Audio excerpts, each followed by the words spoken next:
ફતેપુરા તાલુકાના વટલી મુખ્ય શાળા તેમજ સંગાડા ફળિયા વટલી પ્રાથમિક શાળા ખાતે વિશ્વ કૃમિનાશક દિવસની ઉજવણી કરવામાં આવી। આજરોજ ફતેપુરા તાલુકા વટલી ગામે મુખ્ય પ્રાથમિક શાળા ખાતે તેમજ સંગાડા ફળિયા વટલી પ્રાથમિક શાળામાં વિદ્યાર્થીઓને કૃમિ વિશે જાણકારી મળી રહે તે ઉદ્દેશ્યથી રાષ્ટ્રીય કૃમિનાશક દિવસની ઉજવણીનું કાર્યક્રમનું આયોજન માનનીય જિલ્લા મુખ્ય આરોગ્ય અધિકારી શ્રી ડોક્ટર ઉદય ટીલાવત સાહેબના સૂચના અન્વયે તેમજ માનનીય ફતેપુરા તાલુકા આરોગ્ય અધિકારી શ્રી સુરેશ વી અમલિયાર સાહેબના માર્ગદર્શન હેઠળ કરવામાં આવ્યું। પ્રાથમિક આરોગ્ય કેન્દ્ર મોટી રેલ પૂર્વેના આયુષ્માન આરોગ્ય મંદિર વટલીના CHO તેમજ આરોગ્ય કર્મચારી રાજુભાઈ પ્રજાપતિ દ્વારા નીચે મુજબના મુદ્દાઓ વિશે માર્ગદર્શન આપવામાં આવ્યું। એક કૃમિથી પીડિત બાળકોને કુપોષણ અને એનેમિયા થવાની શક્યતા વધી જાય છે।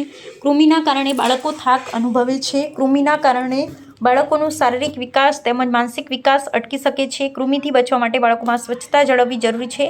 ખાસ કરીને હાથ ધોવાની સ્વચ્છતા રાખવી ખૂબ જ જરૂરી છે। શાળાના તમામ બાળકોને કૃમિનાશક અલ્બેન્ડાઝોલ ગોળી આપવામાં આવી હતી। શાળાના બાળકોને સ્વચ્છતા, આરોગ્ય, પોષણ અને મચ્છરજન્ય રોગો તેમજ રોગોથી બચવાને અટકાયતી પગલાં વિશે જરૂરી આરોગ્ય શિક્ષણ અને માર્ગદર્શન આપવામાં આવ્યું હતું। આ કાર્યક્રમ આરોગ્ય વિભાગ, આયુષ્માન આરોગ્ય મંદિર વટલી કોમ્યુનિટી હેલ્થ ઓફિસર અક્ષય વ્યાસ, આરોગ્ય કર્મચારી શ્રી રાજુભાઈ પ્રજાપતિ અને શાળાના સહયોગથી સફળતાપૂર્વક યોજાયો હતો। વિદ્યાર્થીઓએ ઉત્તમ રીતે ભાગ લીધો અને પ્રશ્નોત્તરી દ્વારા સમજ વધારવામાં આવી। બ્યુરો ચીફ જિગ્નેશ પ્રજાપતિ, ફતેપુરા જિલ્લો, દાહોદ। અંદર રહેલો કૃમિ એનો આજે નાશ કરવાનો। કઈ રીતે આપણે નાશ કરીશું? તો કૃમિની ગોળી લઈને એને આપણે ભગાડી દઈશું। બરાબર?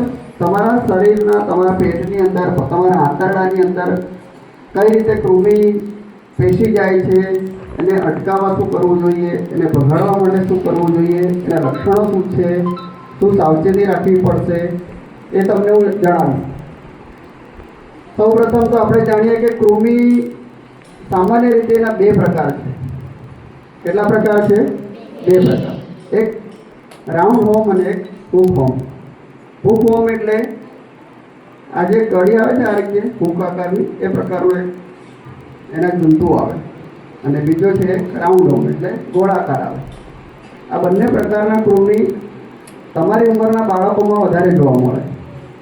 બરાબર? હવે આ કૃમિ તમને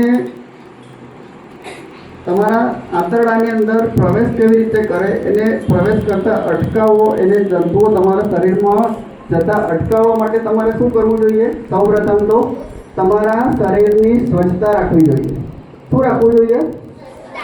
સ્વચ્છતા। સૌપ્રથમ તો તમારા હાથ સાબુથી ધોવા જોઈએ। બરાબર? ક્યારે ક્યારે ધોવા જોઈએ? જમ્યા પછી કે જમતા પહેલાં? જમતા પહેલાં પણ ધોવા જોઈએ અને જમ્યા પછી પણ ધોવા જોઈએ। પછી ટોયલેટ ગયા પછી સાબુથી હાથ ધોવા જોઈએ। પછી ક્યારે ધોવા જોઈએ? તમે જ્યારે મેદાનમાં રમત રમતા હોય, શાળાએથી ઘરે જાઓ ત્યારે તમારા હાથ અને પગ બંને સાબુથી ધોવા જોઈએ। આ રીતે તમારા શરીરની સ્વચ્છતા રાખવી જોઈએ।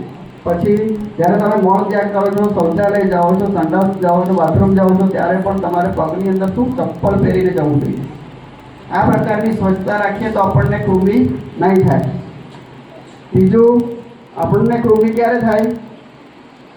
કે જ્યારે આપણે ખુલ્લા મેદાનની અંદર ધૂળ માટીમાં રમીએ, વધારે પડતી માટી તમારા શરીરને સ્પર્શ કરે ત્યારે પણ આપણને કૃમિ થવાની શક્યતા વધારે।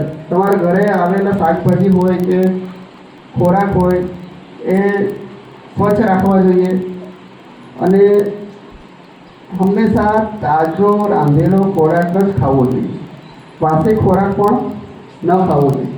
તો આ પ્રકારે સ્વચ્છતા રાખવાથી અને સ્વચ્છ ખોરાક લેવાથી આપણે કૃમિથી બચી શકીએ।